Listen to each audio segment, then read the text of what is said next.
Hey, shalom everyone, this is Chris Shoemaker, also known as Yehuda Ben Shomer, and welcome to the Daily Drosh. Today's Daily Drosh is taken from Proverbs chapter 10, verse 3, and I'm going to be reading from the New Living Translation. And I'm going to take this verse and split it up into part A and part B. So part A says, "The Lord will not let the godly go hungry." Part B says, "But he refuses to satisfy the cravings of the wicked." So let's go back up to that first part, part A. The Lord will not let the godly go hungry. This immediately reminds me of what we sometimes call the Beatitudes or the Sermon on the Mount, where Yeshua says in Matthew 5:6, God blesses those who hunger and thirst after justice. Or another translation says, blessed are those who hunger and thirst after righteousness, for they shall be filled, or they will be satisfied. So there's different types of hunger. And most of the time when we think of hunger, we think of the physical hunger of our temporal physical bodies, how we need a food to convert to energy and to satisfy the cravings of the mortal flesh. But there's also a spiritual hunger where we want to see holiness, justice, and righteousness, where we look out into the world and we see injustice, or we see faults and shortcomings within ourselves, and we want to overcome that. We hunger to be more. We hunger to reach our full potential.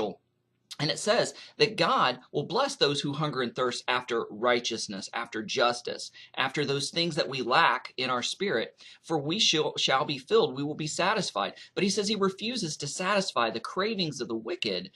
The wicked just want power, and when they don't want power or fame or reputation, they want physical things like money and possessions and properties and businesses and servants, and they just want all these physical things, thinking that they will be satisfied, thinking that they will be happy. But no matter how much they accumulate, no matter how much they get, they still hunger. They still want more. They're never satisfied. It's never good enough, and they're always looking for the latest gadget that comes out, or the latest in vogue thing or popular thing, or the latest model of the most expensive car, whatever.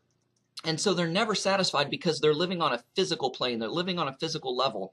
And even on the physical level, if you fast, sure, you're probably going to be hungry, really hungry for the first 1 to 3 days. But after that, you don't hunger anymore. You don't have those cravings. So God will satisfy even your physical hunger if you don't have food, because eventually you will overcome that, and you will be living in focusing more on the spirit than on the physical if you go through a fast or have to go without food for a particular amount of time. And it also reminds me of the story of Yeshua with the woman at the well in Samaria, where he asked her for a drink, and he reveals to her that he's the Messiah and that he can give her living water. And the disciples come back with a meal and say, here, Rabbi, eat. And he's like, no, I'm satisfied. I'm full. And they're thinking, well, where did he get food at? And he's like, I have food that you don't know nothing about. And he's talking on the spiritual level, how he was satisfied. He satisfied his spiritual hunger to minister and to bless and to reach out to someone else.